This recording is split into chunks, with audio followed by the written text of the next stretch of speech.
সম্মানিত হাজিরিন, পর্যায়ে পবিত্র কালামে পাক থেকে তেলাওয়াত নিয়াজের জন্য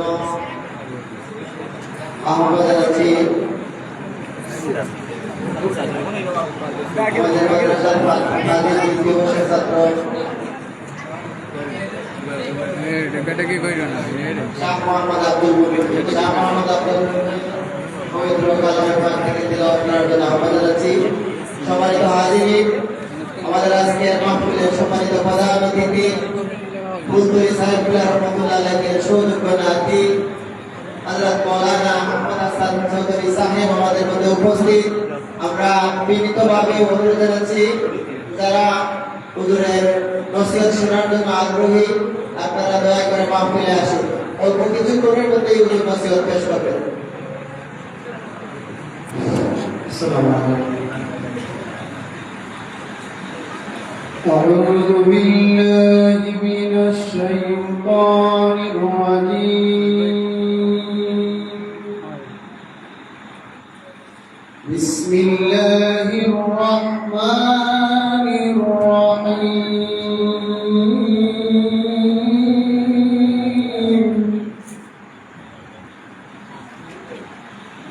ومن أظلم ممن افترى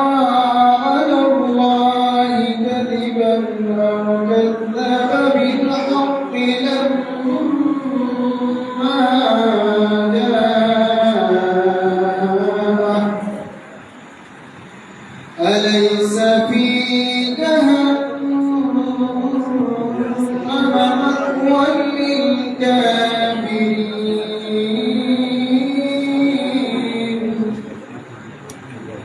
والذين جاهدوا فينا لنهدينهم سبلنا وإن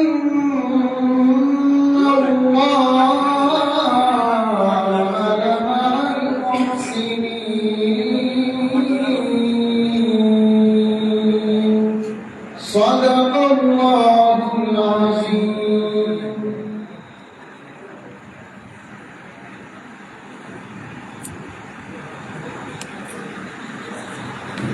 মোবারক জানাচ্ছি আপনার প্রতি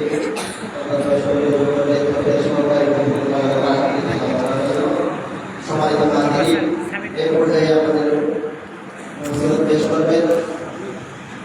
আজকের এই ইসলামের মাহফিলে সম্মানিত প্রধান অতিথি আমাদের মুর্শিদুনা ফুলতলি সাহেবুল্লাহ রহমতুল্লাহ আলাইহির সৌযোগ্য নাতি, ঢাকা বিশ্ববিদ্যালয়ের সম্মানিত সহযোগী অধ্যাপক, সুপ্রভোগ মাদার মসজিদের সম্মানিত খতিব আল্লাহ হযরত মাওলানা মুহাম্মদ হাসান সাহেব হুজুরকে নসিহত পেশ করার জন্য বিনীতভাবে অনুরোধ জানাচ্ছি।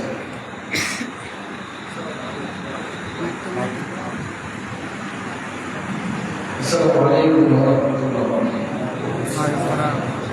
إن الحمد لله نحمده ونستعينه ونستغفره ونؤمن به ونتوكل عليه ونعوذ بالله من شرور أنفسنا ومن سيئات أعمالنا. من يهده الله فلا مضل له ومن يضلل فلا هادي له. وأشهد أن لا إله إلا الله وأشهد أن سيدنا وحبيبنا ومولانا محمدا عبده ورسوله صلى الله عليه وعلى آله وأصحابه أجمعين. أما بعد، أعوذ بالله من الشيطان الرجيم. بسم الله الرحمن الرحيم. لقد جاء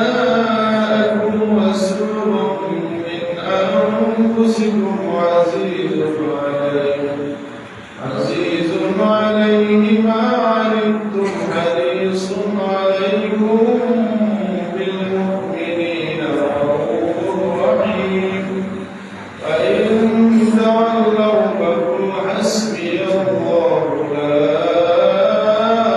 إله إلا هو عليه توكلت وهو رب العرش العظيم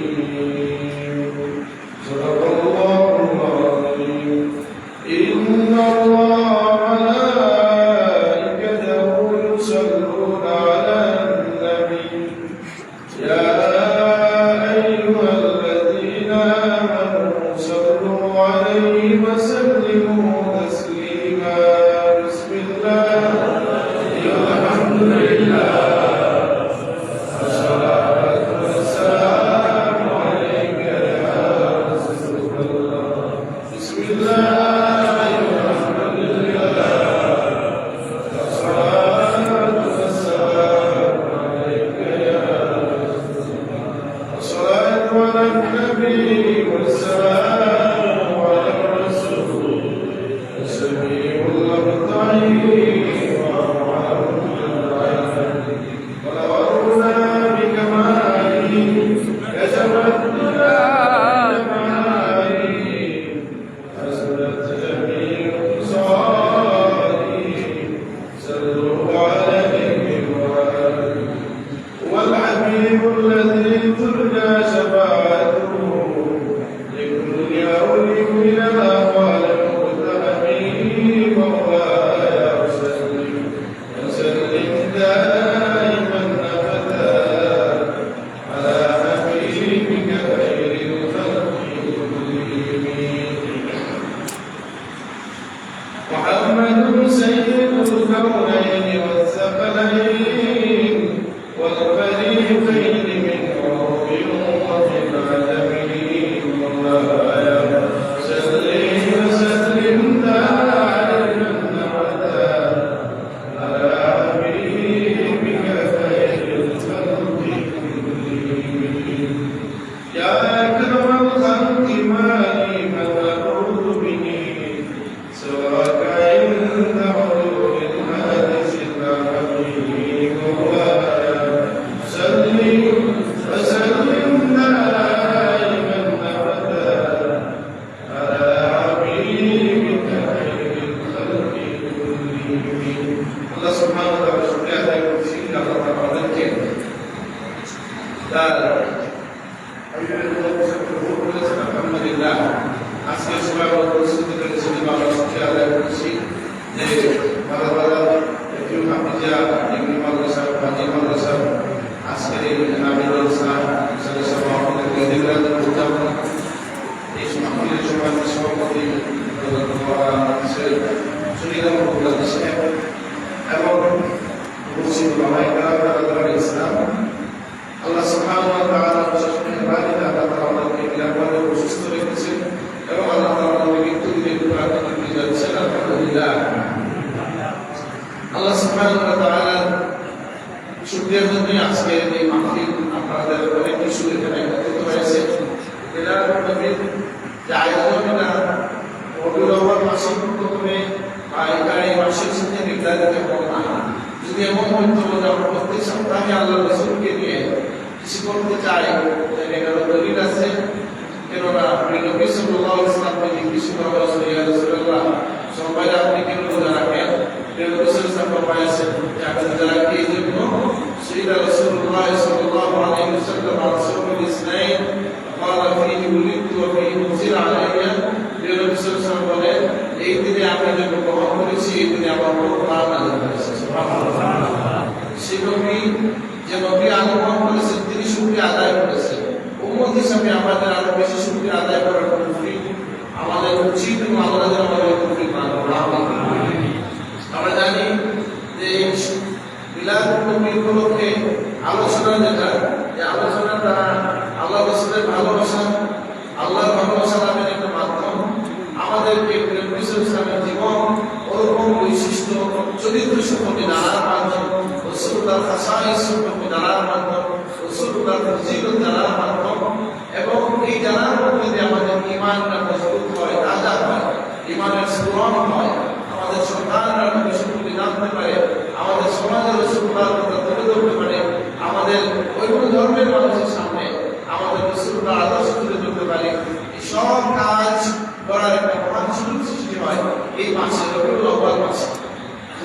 সুযোগকে আপনাদের কাজে লাগে পারি আল্লাহ তৌফিক দান করুন। আমিন।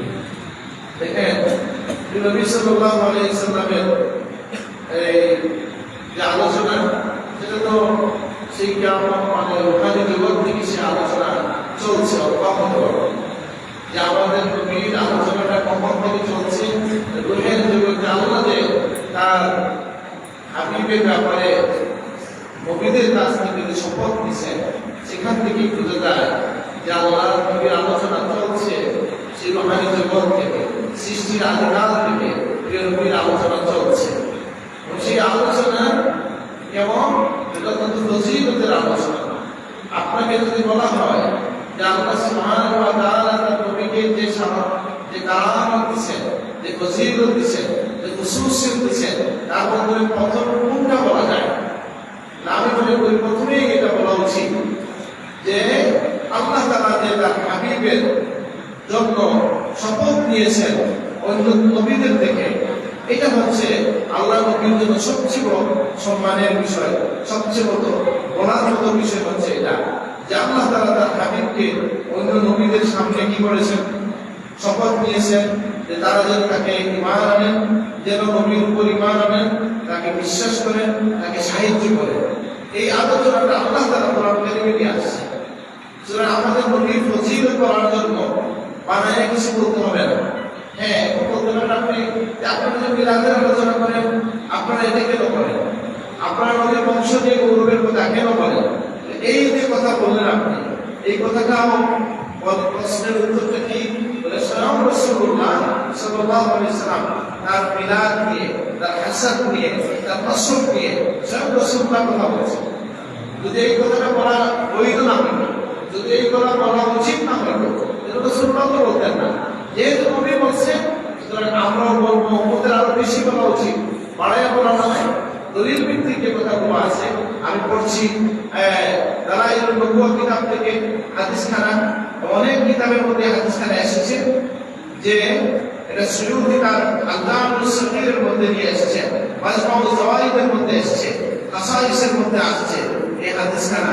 যে নবী সাল্লাল্লাহু আলাইহি ওয়াসাল্লাম নিজের বংশের কথা বলছেন, খারাজতু মিন নিকাহ ওয়া আখরুজ মিন সিফাহ, আমি বিবাহ থেকে, আমার পূর্বপুরুষ যারা ছিলেন বিবাহ বহির্ভূত কারো কোনো সম্পর্ক ছিল না, আমার বিবাহের মধ্য দিয়ে আমার পূর্বপুরুষের জন্ম হয়েছে। মিল্লাতুল আদম ইলা আন ওয়ালাদানি আবি ওয়া উম্মি, আদম থেকে নিয়ে আমার পিতামাতা আমাকে জন্ম দেওয়া পর্যন্ত কোন একজন আমার পূর্বপুরুষ ব্যভিচারী ছিলেন না। সুবহানাল্লাহ। ওয়া লাম ইউসিবনি মিন সিফাহিদ জাহিলিয়াতি শাই, জাহিলির কোনো আচরণ আমাকে, আমার বংশকে স্পর্শ করতে পারে নাই। সুবহানাল্লাহ। এই কথা শোনার মধ্য দিয়া আমরা বুঝলাম স্বয়ং রাসূলুল্লাহ তার প্রসবের ব্যাপারে, আসবের ব্যাপারে আলোচনা করছেন। এটা আলোচনা উন্নত করবে কি করবে না? এবং সেই আলোচনার দ্বারা লাভ কি যদি বলে, এটার দ্বারা মানুষের একটা স্বভাবই হচ্ছে যে মানুষ যাকে মানে তাকেই, যাকে সে ভালোবাসে, সম্মান করে, যার প্রতি তার মনের আকর্ষণ তৈরি হয়। আমি মনে করে কতদিন কোথায় যেন বললাম যে দেখেন আল্লাহ রাসূলকে, প্রিয় নবী সাল্লাল্লাহু আলাইহি সাল্লামকে আল্লাহ তাআলা যে নবুয়ত এর প্রকাশ ঘটাইলেন, রিসালাত পাঠালেন, নবুয়তের প্রকাশ হলো 40 বছর বয়সে। কেন? যদি 30 বছর বয়সে হইত, যদি 25 বছর বয়সে হইত, কেমন হইত? এটার একটা দর্শন, হিকমা উলামায়ে কেরাম বলেন, এটার হিকমত হচ্ছে যে আল্লাহ তাআলা তার নবীকে ওই কাফারদের মধ্যে, কুরাইশদের মধ্যে, মক্কাবাসীর মধ্যে, আরবের মধ্যে রাসূলুল্লাহকে শিশুকাল থেকে তিনি বড় করেছেন 40 বছর পর্যন্ত। যে আমার নবীর এমন ব্যক্তিত্ব তৈরি হয়েছে যে সকলেই রাসূলুল্লাহর ব্যক্তিত্বে বিমুগ্ধ ছিল। তিনি যখন এক আল্লাহর খবর বলছেন, হিংসু এবং কুপণ্ড নেতৃত্বরূপী মানুষ ছাড়া সবাই তাকে মেনে নিতে বাধ্য হয়েছে। বিষয়টা বুঝেন নাই? আপনি এটা ব্যক্তিগত আলাদা, এই জন্য রেকর্ড করতে না করে আমি অনেক লোক আসছে কি না করতে বাইরেও করে বন্ধ করে সুন্দর ভাবে। যাই হোক, কি যে আমাদের মধ্যে মানুষ আসলে কার দলটাকে মানে, কাকে মানে, কোন মাযহাব মাসলাক মানে, যে মাসলাক মাযহাবের ব্যক্তিটাকে পছন্দ হয়, প্রথমে মানুষ ব্যক্তির পক্ষ হয়। আপনি দেখেন তো আমাদের একটা সামাজিক সমস্যার কথা বলি, আমাদের অঞ্চলের ইমাম সাহেবরা আমাদের যে তরুণরা যুবকরা অনেকে দেখবেন ভক্ত হয়ে গেছে ইউটিউবে কোন হুজুরের আসলে এরকম আড়াইশো ইমাম সাহেবের ডিস্টার্ব করে জানা করে আসলে এরকম বিষয়টা কি বেশি বলে এই ইমাম তো হানাফি মাযহাবের ইমাম এই ইমাম তো অত্যন্ত মানে সঠিক তরিকার ইমাম এবং মাযহাবে ঠিক আছে এবং হানাফি মাযহাব সেই 1365 উম্মতের মধ্যে চ্যালেঞ্জ মোকাবেলা করে অন্য সকল মাযহাবের উপরে উঠে গেছে। সুতরাং এই মাযহাবের দলিলের তো কোনো অভাব নাই, এই মাযহাব মানার ক্ষেত্রে কারণের তো কোনো শেষ নাই।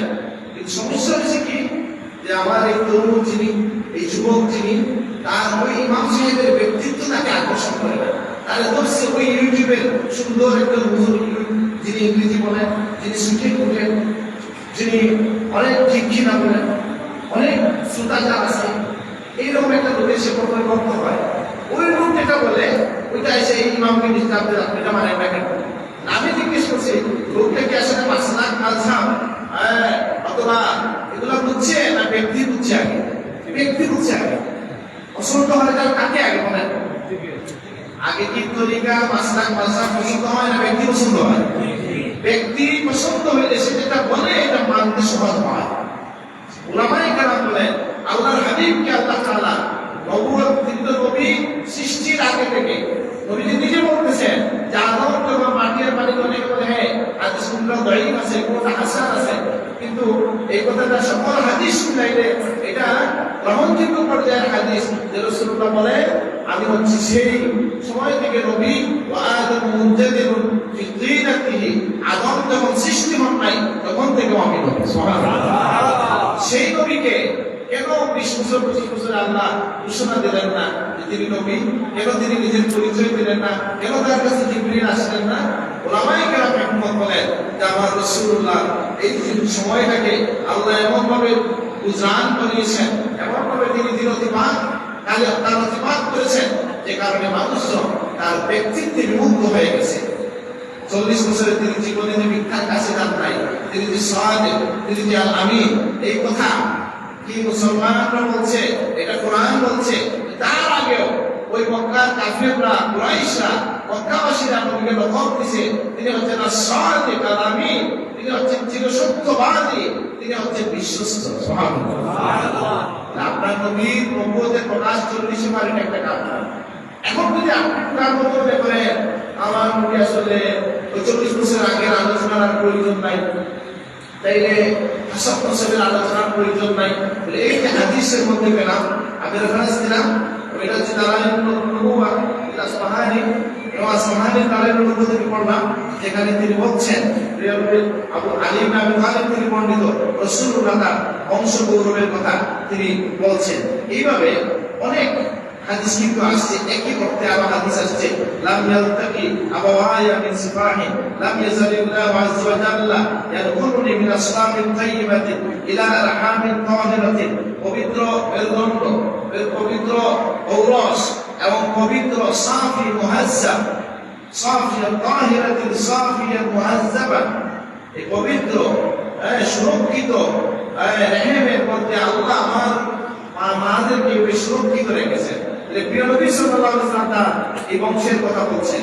আরেকটা হাদিস ইবনে আব্বাস থেকে বর্ণিত, এই হাদিসখানা হাইসামি তার মাজমাউ যাওয়াইদের মধ্যে আছে, বাজার নিয়ে এসেছেন, বাজার এটা বর্ণনা করেছেন এবং বলছেন রিজালুস সিকাত, এর ব্যক্তিগণ যারা তারা গ্রহণযোগ্য সেই হাদিসখানা কি যে আমি ইবনে আব্বাস রাদিয়াল্লাহু আনহু ওয়া তাকাল্লুকা ফিস সাজিদি যে আয়াত আসছে এটার ব্যাখ্যা বলতেছেন ইবনে আব্বাস রাদিয়াল্লাহু আনহু ব্যাখ্যা করতেছেন যে এই আয়াতের ব্যাখ্যা হলো মা জালান নবী সাল্লাল্লাহু আলাইহি ওয়াসাল্লাম ইয়ানকালিবু ইয়াতাকাল্লাবু ফি আসলাবিল আম্বিয়া হাত্তা ওয়ালাদাতহু উম্মুহু, যে রাসূলুল্লাহ সাল্লাল্লাহু আলাইহি ওয়াসাল্লামের রাসূলের যে রূহ এটা নবীদের ঔরস হইয়া তার আম্মা জন্ম দেওয়া পর্যন্ত নবীদের ঔরস হয়ে এটা আসছে। সুবহানাল্লাহ। এলে আপনার এই কথা জানার মধ্য দিয়া কি হচ্ছে, আমার নবীর বংশের গৌরব আমি জানলাম, বংশের পবিত্রতা জানলাম, আমার মহব্বত বৃদ্ধি পাইল, আমার শ্রদ্ধা বাড়লো। আল্লাহ তাকে সৃষ্টির সেরা বানিয়েছেন, তিনি বংশের দিক থেকে নবীজি বলছেন আমি আকরামুহুম হাসাবান ওয়া নাফসাকুম ওয়া নাসাবা, নসবের দিক থেকে আমি তাদের মধ্যে শ্রেষ্ঠ, ব্যক্তি হিসেবে আমি তাদের মধ্যে শ্রেষ্ঠ। সুবহানাল্লাহ। এখন আপনি বলেন, আপনি আমি যদি গৌরব করি বংশের গৌরব, তাহলে এটা কিন্তু গুনাহ হবে। আবার কোন সময় বলা রাখতে পারি শুকরিয়া শুকর, আমার বাবা এই মাদ্রাসায় 100 বছর সিমেন্ট দিয়েছিলেন, কোন সময় বলা রাখতে পারে না কেন? এটা নিজের সন্তানকে জানাই দেওয়ার জন্য যে আমরা এটা এটা করতে বাবা। কেউ দেখা যেতে পারে যে না আমাকে শুরু করতে চেয়েছে, আর দিনই ব্যাপারে বললাম না, দিনের ব্যাপারে আমাদের বলার আছে। আর বিশেষ করে রাসূলুল্লাহর যে বংশ, সেই বংশের আলোচনাটা আমরা জানবো কেন? ঈমানি চেতনা বৃদ্ধির জন্য, মহব্বত বৃদ্ধির কারণে। এই জন্য আমি বলছিলাম যে আমাদের এই আলোচনার সূচনাটা এবং না যে আমরাই আলোচনা করলাম। আমাকেও একজন কেউ বলছিল যে এই কথাটা আলোচনা না করলে হয় না, যে আজকে পড়লাম আমি কোথায় ওই অনেকটা সামনে সব কয়টা বলে নাই কোথায় করছি, যে প্রত্যেক জায়গায় আসছে যে বলতেছেন হ্যাঁ এখানে বলতেছে সাথে শিক্ষিত গুরুদার মধ্যে আসছে। আমি না বলে যে আমার যখন ছেলেকে যত্ন দেওয়ার সময় হইল আব্দুল মুতালেব তার পরিবারের সবাইকে নিয়ে চলে গেছে কোথায়? আমি একা হয়ে গেছি। তখন আমি দেখলাম আলোতে আমার ঘর পরিপূর্ণ হয়ে গেছে। আবার আপনি এটা দেখে দিতে পারেন, আল্লাহ যেন চাইলেন যে আবু তালেব আব্দুল মুতালেব তার সব পরিবারে চলে গেলেন, আর আল্লাহ চাইলেন আমার নবীর মায়ের খেদমত করবে জান্নাতি মহিলারা। হাদারাতুল্লাহু লাইলাতা মাউলিদিহি আসিয়াতু মারিয়ু ফি নিসওয়াতিন মিনাল হাজিরাতুল কুদসিয়া। হাজিরাতুল কুদসিয়া থেকে আসিয়া এবং মারিয়ম রাসূলুল্লাহ ওলাদতের সময় চলে এসেছেন। সুবহানাল্লাহ, আল্লাহু আকবার। এখন এটা অনেক জায়গায় তো বলছি না, নবীর আলোচনাটা ব্যতিক্রম করার সুযোগ নাই। যে অনেক সময় আপনি বলতে পারেন, মনে আসতে পারে যে আমরা এই বিস্তারিত জেনে লাভ কি, জানবো কেন? আমি বলবো উদাহরণ দিই, আমি উদাহরণ দিই। আপনি যদি বিদেশ থাকেন আর আপনার সন্তান হয়, অথবা লন্ডনে যদি আপনার আত্মীয় হয়, তাহলে আপনি বিস্তারিত জানতে চাইবেন কেন? একটা সম্পর্ক আছে, আমাদের রাসূলুল্লাহ এরকম একটা সম্পর্ক আছে, বা তার চেয়ে বেশি সম্পর্ক আছে। আর আপনার সন্তানের চেয়েও রাসূলুল্লাহ আপনার কাছে বেশি প্রিয় হওয়া লাগবে কিনা? লা ইউমিনু আহাদুকুম হাত্তা ইয়াকুনা আহাব্বা ইলাইহি মিন ওয়ালিদিহি ওয়া ওয়ালাদিহি ওয়ান নাসি আজমাইন। হ্যাঁ, এইভাবে এই সমস্ত কিতাব যেগুলো আছে এগুলোর বাপ যে বর্ণনা করা হয়েছে, প্রথমে রাসূলুল্লাহ নসবের বর্ণনা আসছে, তারপরে আসছে রাসূলুল্লাহ নামের বর্ণনা, যে নবীজির নাম কি কি। এটা আলাদা একটা বাবু ফজিলাতুহু বিআসমাইহি, রাসূলুল্লাহর নামের ফজিলত, নামের মাধ্যমে তার যে ফজিলত। আমি একটা হাদিস পড়ে আপনাদেরকে শোনাই, যে হাদিসখানা বর্ণনা করেছেন ইমাম বুখারী এটা নিয়ে এসেছেন, মুসলিম নিয়ে এসেছেন, আর তো বলা লাগে নাকি? সেই হাদিসের মধ্যে এসেছে আল্লাহ রাসূল বলেন ইন্নানি আসমা, আমার কিছু নাম আছে। আনা মুহাম্মদ, আমি মুহাম্মদ। ওয়া আনা আহমদ, আমি আহমদ। ওয়া আনা মাহি, আমি হচ্ছি মিটানেওয়ালা। আল্লাযী ইউহা বিল কুফর, যার দ্বারা কুফরি মিটিয়ে দেওয়া হয়েছে। ওয়া আনা হাশির, আমি হাশির। আল্লাযী ইউহশারুন নাস আলা কাদামাইনা, আমার কদমের কাছে মানুষকে হাসর করা হবে। সুবহানাল্লাহ। এগুলো যদি আমরা বলতাম এটা বাড়াবাড়ি করবেন না, এগুলোকে আমি বলছি এটা রাসূলুল্লাহ বলছেন। কোন কিতাবে আসছে? বলে বুখারী এবং মুসলিমে আসছে, ইউহশারুন নাস আলা কাদামাইয়া, আমার কদমের কাছে মানুষকে হাসর করা হবে। সুবহানাল্লাহ। ঠিক আছে। ওয়া আনা আল-আকিব আল্লাযী লা নাবিয়্যা বা'দা, আমি হচ্ছে আকিব, সর্বশেষ। আমরা বলি না আল্লাহুম্মা আহসিন আকিবাতানা ফিল উমুরি কুল্লিহা, আসলে আল্লাহ আমার শেষ আমলটা সুন্দর করে দাও। এই যে আনাল আখির, আমি হচ্ছি সর্বশেষ। লা নাবিয়্যা বা'দাহু, যার পরে কেউ নবী হবে না, কেউ নবী হবে না। এই নবীর নামের যে বর্ণনা তারা একটু জানতে পড়েন কিনা বলেন? আকুলুল্লাহ দেখা লাগবে ওকে দেবে মাশাআল্লাহ মাশাআল্লাহ। তারা নাম আছে কিনা? কয়টা নবী? যে 201 নাম আছে। পারলে আমি এটা অর্থ সহ ওজিফায় লতিফিয়ার মধ্যে দিয়ে দিছি, পারলে একটু পড়ে নেবেন। প্রত্যেকটা নাম আপনাকে আলাদা নূর দিবে, শক্তি দিবে। নবীর নাম হচ্ছে আহমদ, এটা আসছে কোথায়?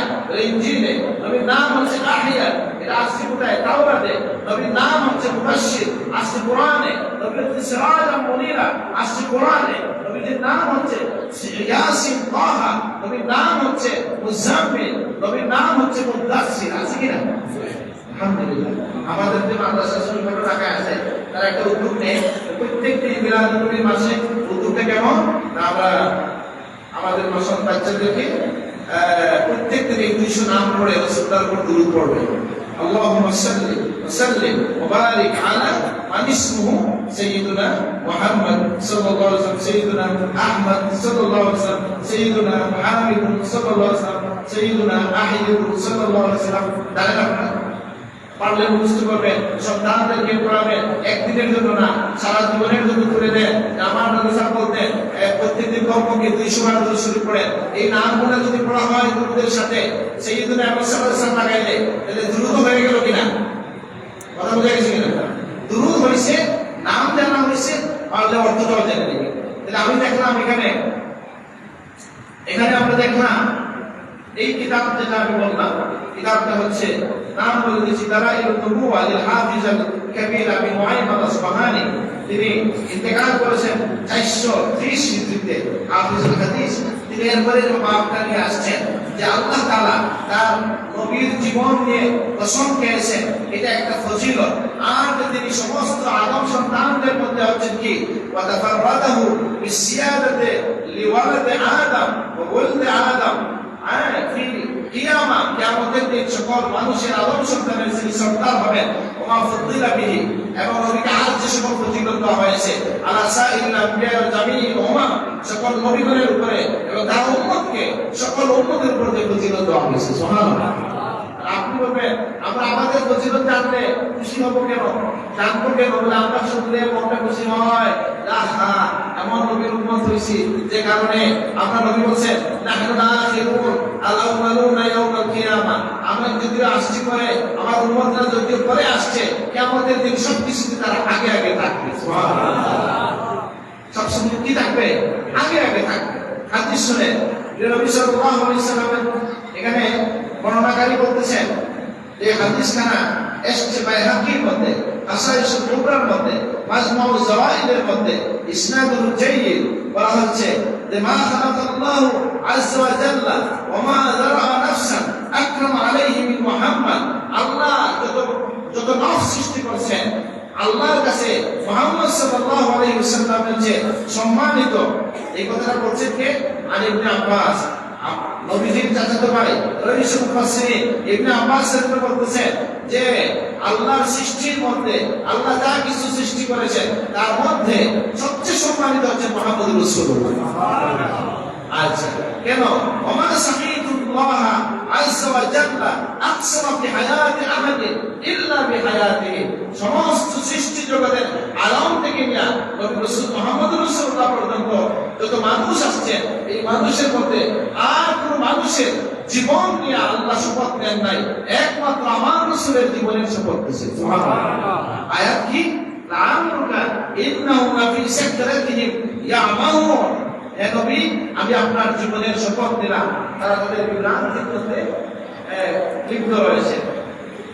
তাহলে এইভাবে একই কথা কয়েকটা হাদিসের মধ্যে আসছে, আমি এটা পড়ে শোনাচ্ছি না।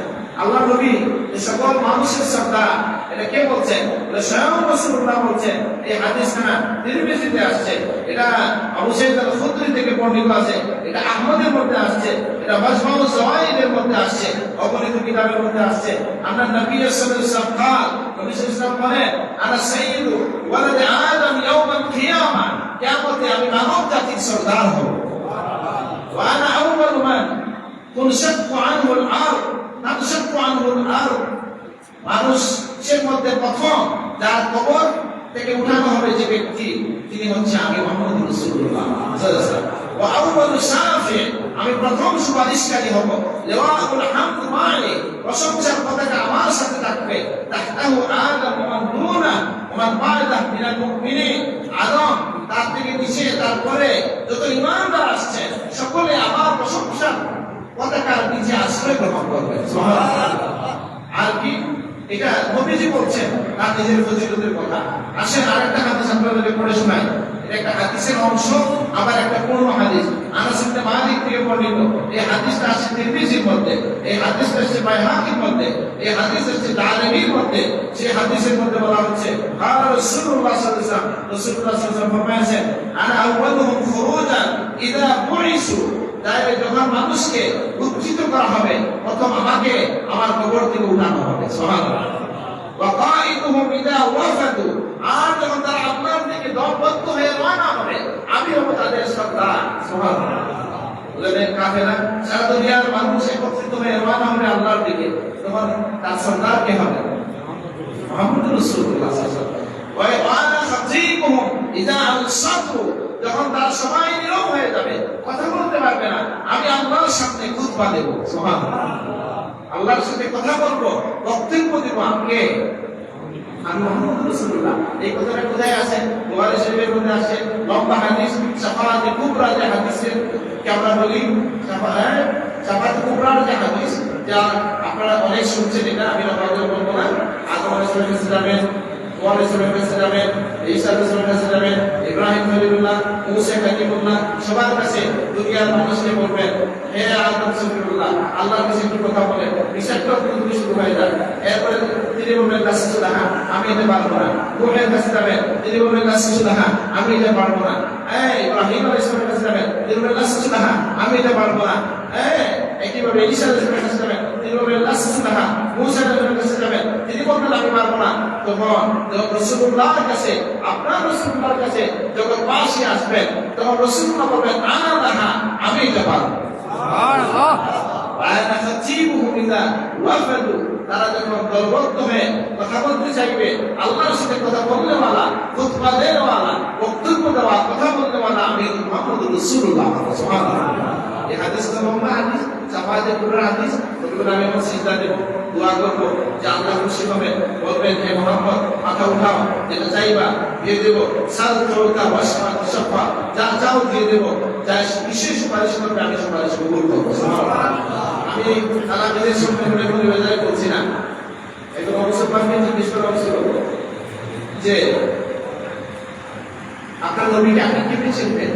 যে ঘটনা জীবনে বহুবার শুনছেন, আমি বলতেছি আমার জীবনে কমপক্ষে 10 বার এই হাদিস পড়ছি। আমার মাথায় এগুলো তো আসা না, কমপক্ষে 10 বার পড়ছি যে লিকুল্লি নবী দাওয়া মুস্তাজাবা, সকল নবীর একটা দাওয়া মুস্তাজাবা, নিশ্চিতভাবে কবুল হবে দোয়ার। এটা বিশেষ মাকাম এবং ইয়া আছে, মার্তবা আছে। আল্লাহ নবী বলেন সকলে এটা খরচ করে ফেলছেন দুনিয়ায়, আর আপনি আমি এটাকে কি করেছি? জমা করে রাখছি। দেখাচ্ছি আমি এটাকে জমা করে রাখছি কার জন্য? কিয়ামতের দিন আমার উম্মতের জন্য সুপারিশ করব। সুবহানাল্লাহ। এখন সুন্দর লাগলো শুনতে, যখন একজন মুসলমান এই কথা বললো যে হ্যাঁ আমার কাছে এই কথাটাই মনে হয় রাসূলুল্লাহর কোন বৈশিষ্ট্য আপনার কাছে সবচেয়ে ভালো লাগছে? রাসূলুল্লাহর ওই বৈশিষ্ট্যটা আমার সবচেয়ে ভালো লাগছে যে প্রিয় নবী সাল্লাল্লাহু আলাইহি ওয়াসাল্লাম যখন উহুদে আক্রান্ত হইলেন তখন তিনি এই দোয়াটা করেন নাই, যখন তায়েফে আক্রান্ত হইলেন তখন তিনি এই দোয়াটা করেন নাই, তিনি যখন বিভিন্ন জায়গায় তাকে তিনি আক্রান্ত হলেন, বড় যুদ্ধের মুখোমুখি হলেন, দোয়া করলেন না, নিজের জন্য দোয়া না করে এই দোয়াটা তিনি উম্মতের জন্য রেখে দিয়েছেন। সুবহানাল্লাহ। আমরা বুঝলাম প্রিয় নবী সাল্লাল্লাহু আলাইহি ওয়াসাল্লামের এই মর্যাদা, লাওয়াউল কারামাতি মুফাতিহুল জান্নাহ ওয়া লাওয়াইল হামদ ওয়াল হামদ ইয়াওমাইযিল বিয়াদি, সম্মানের পতাকা, জান্নাতের চাবি এবং এগুলা থাকবে আমার হাতে। ওয়ালা আকরামু ওয়ালদে আদম আলা রাব্বি, আমার রবের কাছে আমি আদমের সবচেয়ে সম্মানিত সন্তান। ইয়াতুফু আলাইয়া, লম্বা হাদিস। আমি এটা বলে শেষ করতে চাই আমার কথা এই জায়গায় যে আরেক দুইটা কথা বলবো যে আল্লাহ সুবহানাহু ওয়া তাআলা তার হাবিবকে যে সম্মান দিয়েছেন, যে মর্যাদা দিয়েছেন, এটা জানার মধ্য দিয়ে আমরা শুকরিয়া আদায় করব এবং আপনি আমি নবীর উম্মত হওয়ার কারণে যে সুবিধাগুলো পাইছি সেগুলো নিয়ে আমরা আলোচনা করব, স্মরণ করব যে আমরা আমাদের নবী মহান হওয়ার কারণে আমরা হয়েছি। আল্লাহ এই উম্মতকে প্রশংসা করছেন, তোমরা কেমন উম্মাতান ওয়াসাতান লিতাকুনু শুহাদা আলান নাস, তোমরা হচ্ছ ন্যায়পরায়ণ উম্মত এবং আগের যুগের উম্মতের উপর আমি তোমাদেরকে সাক্ষী বানাই দিয়েছি। সুবহানাল্লাহ। আপনারা না দেখেও কি আমাদের নিয়ে অন্য নবীদের ইজ্জত রক্ষা করার দায়িত্ব আপনাদের। সুবহানাল্লাহ। যখন নবীরা যখন জিজ্ঞেস করা হবে কেন বিমান আপনারা কি দাওয়াত পৌঁছেছেন, তারা বলেন পৌঁছেছে, উম্মত বলে না পৌঁছায় নাই। তখন আল্লাহর নবীদেরকে আল্লাহ বলবেন কি আমাদের সাক্ষী কে? তারা বলবেন আমাদের সাক্ষী হচ্ছে উম্মতে মুহাম্মদ। সুবহানাল্লাহ। উম্মতে মুহাম্মদ এসে নবীদের পক্ষে কথা বলবেন, তো তারা বলবে আল্লাহ এরা কিভাবে কথা বলে, এরা আমাদের পরে আসছে, সাক্ষী কি না দেখে হয়? তো উম্মতে মুহাম্মদ বলবেন আল্লাহ আমরা সাক্ষী দিচ্ছি সেই কিতাবের ভিত্তিতে, সেই কোরআনের ভিত্তিতে, সেই নবীর কথার ভিত্তিতে যে কোরআন এবং নবীকে সত্য সহ তুমি আমাদের কাছে পাঠিয়েছিলেন। সুবহানাল্লাহ। তাহলে আপনি হচ্ছেন এই উম্মতের মধ্যে কি উম্মতে ওয়াসাতা, ন্যায়পরায়ণ উম্মত। আপনি হচ্ছেন সেই উম্মত যারা কিয়ামতের দিন প্রথম জান্নাতে নবী বলছেন আনা আউয়ালু মান কারাআল বাব মিলাকাতাল বাবিল জান্নাহ, জান্নাতের দরজা আমি প্রথমে খটখটাবো, আমার সাথে আমার উম্মতের মিসকিনরা থাকবে। সুবহানাল্লাহ। মিসকিন বলতে ওই মিসকিন যে দারিদ্র্যের মধ্যে আল্লাহর উপর খুশি থাকে এবং তার দারিদ্র্যের কাছে প্রকাশ করে না। সব মানুষেরই কিন্তু অভাব আছে, আছে কি না? মানে খুব বড় ছাড়া সবাই হয়তো ঈদের সময় বা বাচ্চাকে কাপড় দিতে পারে না, অনেক কথা আছে না, হাত না পাতায় আল্লাহর উপর সন্তুষ্ট না পায়, এরকম ধরেন যাদের মধ্যে অনেক কষ্ট যায় সে আল্লাহ ছাড়া কারোর সাথে শেয়ার করে না, এরকম উম্মত যারা তাদের কথা বিরোধ বিশ্লেষণ করেছেন। একটা রাস্তাঘাটে মানুষকে বিরক্ত করা ফকিরের কথা বলা হয় না। তো যাই হোক, আমি যেটা বলছিলাম আমাদের নবীকে আল্লাহ তাআলা জন্মের দিক থেকে আগে শ্রেষ্ঠত্ব দিয়েছেন, আল্লাহ নবীদের থেকে কি দিয়েছেন? শপথ দিয়েছেন, এটা তার একটা মর্যাদা। আল্লাহ তার জীবনের শপথ দিয়েছেন, এটা একটা মর্যাদা। আল্লাহ তার হাবিবের উম্মতকে উম্মতে ওয়াসাতা বানিয়েছেন, এটা একটা মর্যাদা। আপনার নবীকে আল্লাহ তাআলা সকল নবীদের নামের আগে আপনার নবীর নাম দিয়ে এসেছেন, এটা আপনার নবীর একটা মর্যাদা। আপনার নবীর কে আল্লাহ তাআলা সম্মানের সাথে আহ্বান করেছেন, অন্য নবীদেরকে নাম ধরে আহ্বান করেছেন, আপনার নবীকে সম্মান সূচক শব্দ দিয়ে কোরআনে আহ্বান করেছেন। সুবহানাল্লাহ। বলেছেন ইয়া আইয়ুহান নবী ইয়া আইয়ুহার রাসূল। আর যখনই আসছে অন্য নবীদের নাম আল্লাহ সরাসরি নাম দিয়ে উল্লেখ করেছেন, ইয়া আদম উসকুন আনতা ওয়া যাওজুকাল জান্নাহ, ইয়া নূহ ইহদি সালামিন মিন্না, ইয়া ইব্রাহিম কাদ সাদ্দাকতা রুয়া, ইয়া মূসা ইন্নী ইসতাফাইতুকা আলান নাস বিরিসালাতি ওয়া বিকালামি, ইয়া ঈসা ইন্নী মুতাওয়াফফিকা ওয়া রাফিউকা ইলাইয়া। এইভাবে বলতে ইয়া যাকারিয়া ইন্না নুবাশশিরুকা বিগুলামিন ইসমুহু ইয়াহইয়া, ইয়া ইয়াহইয়া খুযিল কিতাবা বিকুওয়া। সকল নবীদেরকে আল্লাহ নবীদের নাম ধরে ডাকছেন, আপনার নবীর নাম না নিয়ে সম্মান সূচক শব্দ দিয়ে ডাকছেন। ইয়া আইয়ুহান নবী ইয়া আইয়ুহার রাসূল। আর যেখানেই নাম আসছে সাথে সাথে নবীর একটা ফজিলত বর্ণনা করছেন, মা কানা মুহাম্মাদুন আবা আহাদিন মিন রিজালিকুম ওয়ালাকিন রাসূলুল্লাহ। আবার আসছে মুহাম্মাদুর রাসূলুল্লাহ, এটা এই কিতাবের মধ্যে আসছে, যেটা তার একটা বিশেষ ফজিলত। আপনার নবীর ফজিলতের কথা আমরা শুনবো, আমরা নবীর জন্মের বৈশিষ্ট্যের কথা জানলাম। একইভাবে আমরা যেন নবীজিকে মানার চেতনাটা আমাদের মধ্যে দিয়ে আসি, এটা যেন না হয় যে শুধু মিলাদুন নবীর একদিনে বসে নবীর কিছু শান শুনলাম, মিলাদ পড়লাম, করে চলে গেলাম। এটা কি উচিত হবে? সারা জীবনের জন্য নবীর সাথে বন্ধনে আবদ্ধ হয়ে যাব। আল্লাহ তুমি কবুল করো, আমিন। সারাটা জীবন যেন করেন তো নবীর সাথে আমার কাজটা আসলে তো একদিন না, প্রত্যেক দিন যে নামাজ পড়ে এটার রাসূলুল্লাহর আলোচনা আছে কি নাই? কোথায়? নামাজ পড়ে আল্লাহর জন্য, সেখানেও আল্লাহ রাসূলকে সালাম দিতে হয়, আসসালামু আলাইকা। আমার আপনি দুরূদ আছে, আল্লাহুম্মা সাল্লি আলা মুহাম্মদ ওয়া আলা আলি মুহাম্মদ কামা সাল্লাইতা আলা ইব্রাহিম ওয়া আলা আলি ইব্রাহিম ইন্নাকা হামিদুম মাজিদ।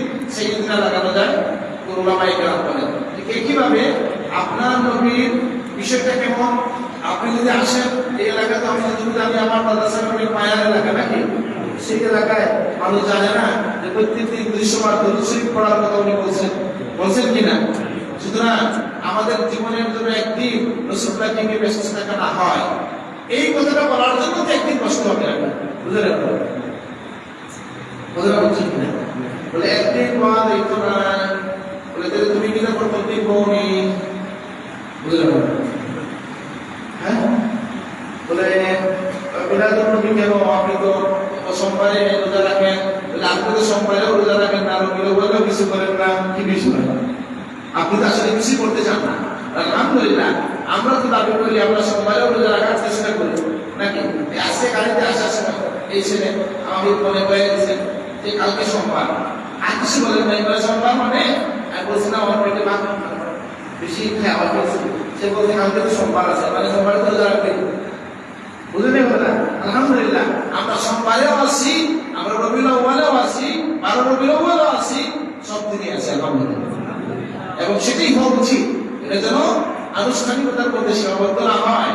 হ্যাঁ, মনে রাখবেন যে আমার রাসূলুল্লাহ উম্মতের সাথে একটা বিশেষ সম্পর্ক আছে, যে সম্পর্কটা আপনাকে আমাকে আবিষ্কার করে নিতে হবে, বের করে নিতে হবে, সম্পর্কটা তৈরি করে নিতে হবে সন্তানের মুখে।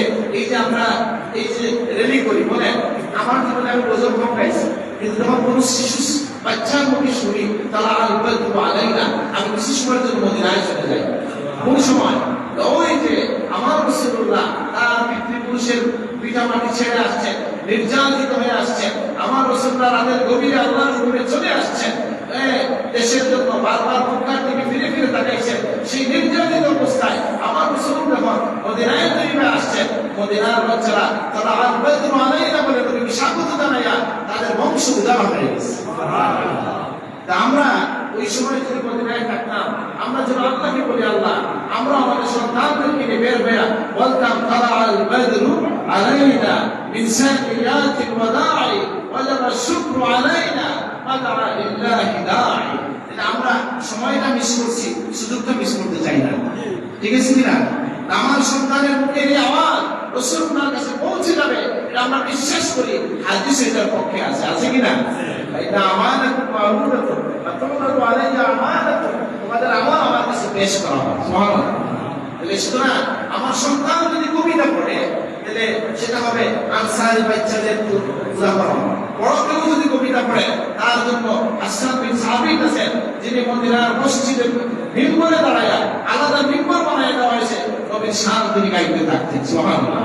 তাহলে আমরা এই সময়গুলোকে আমাদের কাজ হবে যে আপনার সন্তানকে আকুল পাকুল তো নেই শিখাইলেন, ঠিক আছে না? পরীক্ষায় পাস করার জন্য অনেক কিছু শিখতেছে না। এই যে প্রদর্শন ভালো আপনার যখন কাপড় করে লাগাইছে, বুঝেন কথা, বিশ্বাস করেন আমার ছেলে তো পঞ্চম শ্রেণীতে পড়ে, যেদিন শুনছি পড়তেছে এটা সেটা, আমি আমার ছেলের মাদ্রাসা থেকে নিয়ে মসজিদে গেছি, আমি সেদিন বলছি পড়ার দরকার নাই বাবা, পড়াশোনা করো। বুঝলেন কথা? আল্লাহ বাঁচিয়েছে এইরকম আবার কারণ শিক্ষকটা কিন্তু দিয়েছে, জানি না এটা তথ্যটা আমি পাই না যে আবার নাকি 64,000 টাকা তো গানের সাথে লাগাই দিতে চায়। আল্লাহ এই জাতিকে হেফাজত করুন, আমিন। আমরা বলি, জনগণ বলে, আলেমরা বলে, 2 লাখ 2.5 লাখ মসজিদ থেকে চিৎকার হয় যে আমাদের প্রতিষ্ঠানগুলোতে, প্রাথমিক স্কুলগুলোতে কারিগরকে নিয়োগ দেয়, আমাদের বাচ্চারা যাতে সাধারণ শিক্ষা সেটা কোরআন শিখে ফেলে, সরকার এসে গানের শিক্ষক নিয়োগ দেয়। আল্লাহ হেফাজত করুন, আমিন। আমি শুনছি যেটা নাকি বন্ধ হয়েছে, এটা ছিল বিগত সরকার একটা প্রজেক্ট যে প্রত্যেক স্কুলে মাদ্রাসায় গানের শিক্ষক লাগবে। আল্লাহ হেফাজত করুন। যে সরকারি ইসলামের বিরুদ্ধে কথা বলবে, আমরা তার বিরুদ্ধে কথা বলবো। যে ইসলামের পক্ষে থাকবে, আমাদেরকে সাধুবাদ জানাবো। নির্দিষ্ট কোন দল এবং সরকারের সাথে আমাদের শত্রুতা বা দুশ্মনী কোনটাই নাই। যেটা ভালো করছেন আলহামদুলিল্লাহ, যেটা খারাপ করছেন সেটা বলে তাকে সতর্ক করতে হবে। কারণ কেউ যদি থাকতে চায়, কেউ যদি যেতে চায়, কেউ যদি আবার আসতে চায়, তাহলে ইসলামকে মেনেই তাকে আসতে হবে। আসছে না, আমি বলছি না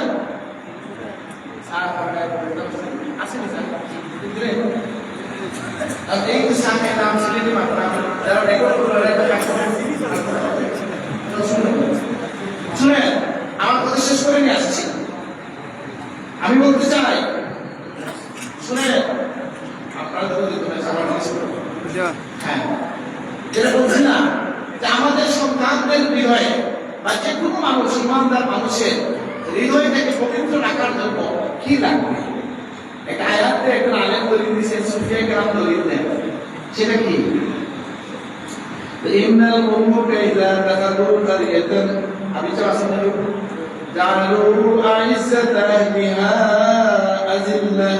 বিলকিস বলছেন রাসূলকে যেটা রাজা বাদশাদের নিয়ম হইল, একটা নতুন বাদশা যদি একটা জায়গায় আসে, আগের যে বাদশা ছিল আগের যে রাজা ছিল তার সময় সম্মানিত যারা সবাই রান্না দেয় দেখি না বাংলাদেশে আছে আছে কি নাই এদিকে আমি বানাই বলছিলাম করে চলে আসে ইন্না মুলুকা ইদা দাখালু কারিয়াতান জাআলু আইজ্জাত আহলিহা আযিল কোন একটা রাজত্ব ওই সময় যিনি রাষ্ট্রদূত ছিলেন সচিব ছিলেন উনি থাকতে পারবেন আমেরিকায় হয় কিছুটা হয় মানে এটা উন্নত বিশ্বের কিছুটা হয় আমার দেশ তো আমরা আলাদা বিষয় তো আমি বলছিলাম এখান থেকে দলিল কি নেওয়া হচ্ছে দলিল হচ্ছে মানুষের হৃদয়ের একটা রাজত্ব হৃদয়টা কেন একটা রাজত্ব সেই রাজত্বে আমি একটু কুকুর করার আগে صلى الله على سيدنا مولانا محمد وعلى آله وصحبه صلى الله على سيدنا مولانا محمد وعلى آله وصحبه وسلم ولا كما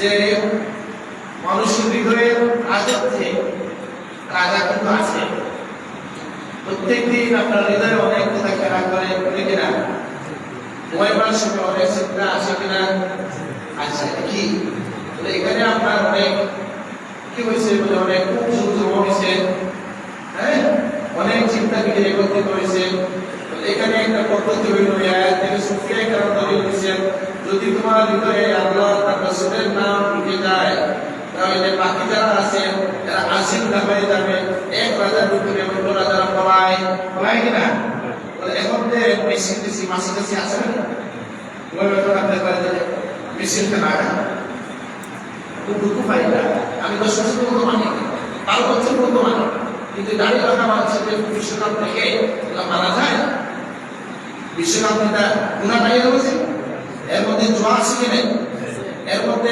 অশ্লীলতা আছে কি নাই হিংসা বিদ্বেষ আছে কি নাই যাই হোক এটা তো আমাদের সাবজেক্ট না বিশ্বকাপ পাইলে আমাদের দায়িত্বই না আলহামদুলিল্লাহ আমি দাবি করতেছি আমার কথা শুনে বহু আলেম এটা বাড়তেছে বুঝতেই না যে ঠিক না আমাকে নিজেই বলছেন যে ভাইয়া আপনি বলার কথা আমরা আগে বুঝে নিল আর জীবন খেলা না যেটা আল্লাহ বলে দিচ্ছেন জীবনটা খেলা না হ্যাঁ ইন্নাল্লাহি হক হ্যাঁ আল্লাহর ওয়াদা সত্য মিথ্যা না জীবন খেলা না খেলা তো বাচ্চাদের বিষয় যাদের জন্য খেলে বিদ্যুৎ সেটা বলছি না যে আমাদের হৃদয়ে অনেক স্থান করে নিছে সেই আপনার সন্তানের হৃদয়ে যে বসাবাসি হচ্ছে আপনার আমার হৃদয়ে যে বসাবাসি হচ্ছে নানা আগুনে বিপরীত চিন্তা আছে এটা দূর করার পথ কি বলে রাজত্ব বদলাইতে হবে এখানে আল্লাহ তার রাসূলের নাজ কায়েম করতে হবে কিভাবে বলে জিক্রুল্লাহ কওল জারি হোক সব শিখেছেন জিকির আচ্ছা আরেকটা কি সংক্ষেপ পথ হইল আল্লাহ রাসূলের মহব্বত যদি চলে আসে করে আল্লাহ আমাদের সবাইকে নসিব করুন আমিন আল্লাহুম্মা আমিন যদি আল্লাহ নসিব করেন তাহলে আপনার হৃদয় আর গুনার দিকে পাশ্চাত্যের দিকে যখন জিজ্ঞেস করা হয়েছে যে বা তুমি তো অনেক বড় কবি অনেক বড় ডক্টরেট তুমি ব্যারিস্টার তুমি স্যার উপাধি পাইছো তুমি পাশ্চাত্য ঘুরে বেরিয়েছো এখন আইসা ইসলাম ইসলাম নবী নবী করো কেন তিনি বলছেন শোনো আমি যুদ্ধ দুনিয়া ঘুরে বেড়াইছি কিন্তু আমার মনের লাগামটা ধরেছিলেন মুহাম্মদ আরবি সুবহানাল্লাহ তবকাবে বুদগর্দ আজম নরসত সূজ গদা জবন এক নিগাহে মুহাম্মদ আরবি গসদ ইজাজবন সুবহানাল্লাহ আমি যদি পাশ্চাত্যের চাকচিক্য আমার হৃদয়ের গভীরে আমার অনুভূতির গভীরে পৌঁছতে পারে না কেন আমি আমার হৃদয়ের লাগাম ধরা ছিলেন মুহাম্মদ আরবি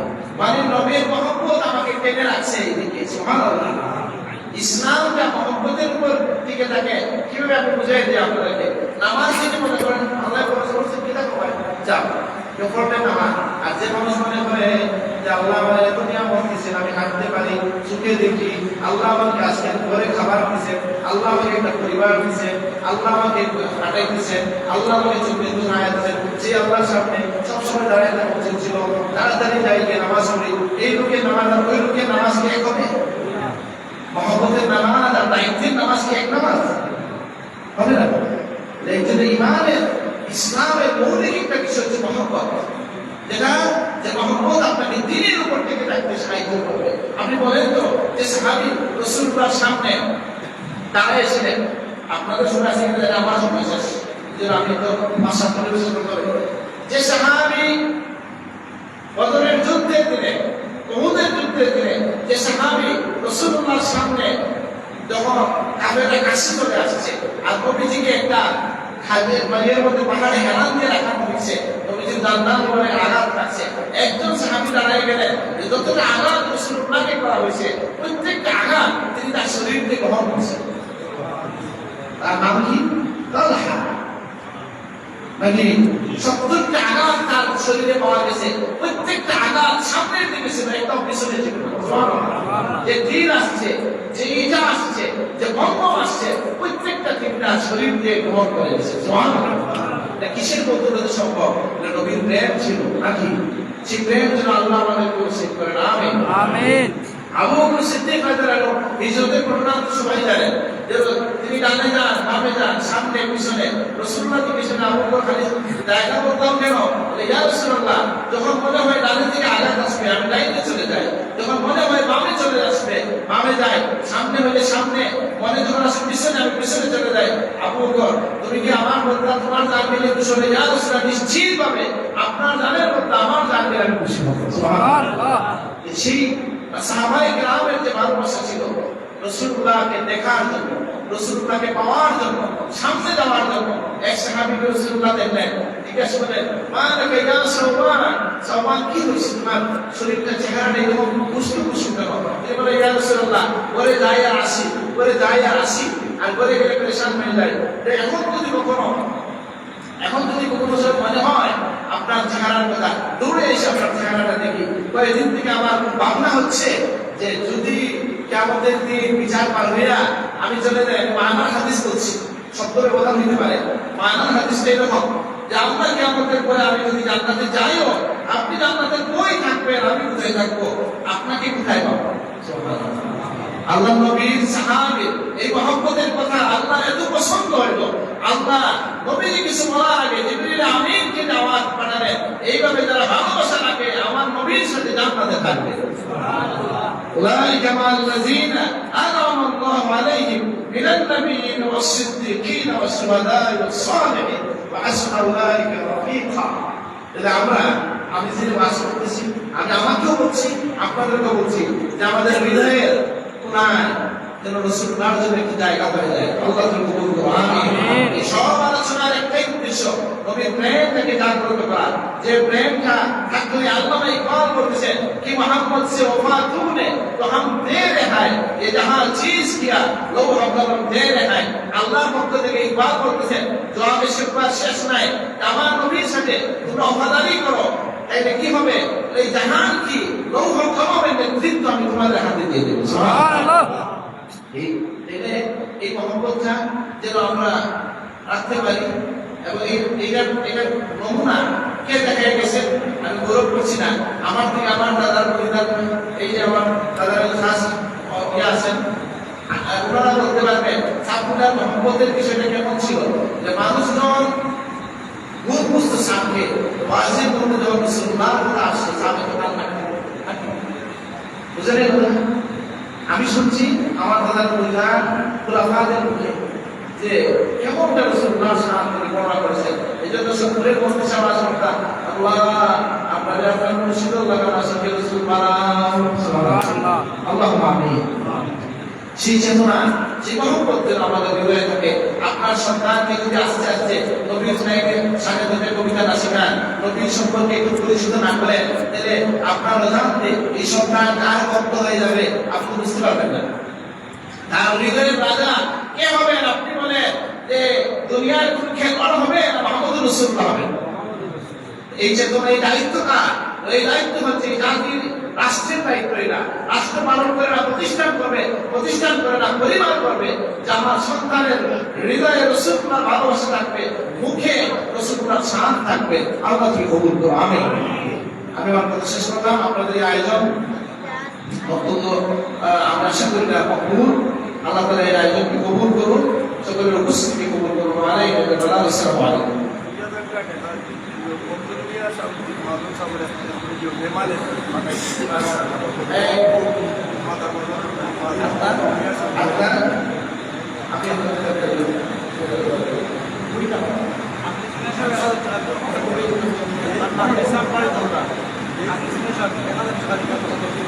আসলে আমরা এখানে বেশি করা মানুষ আমি বলছিলাম কি আমি বলছিলাম তো আপনার কম করতে পারি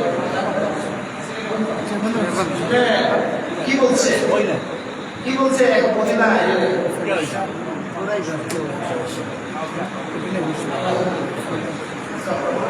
যেটা বলছি না বাংলায় মানুষ বলছি না বলছে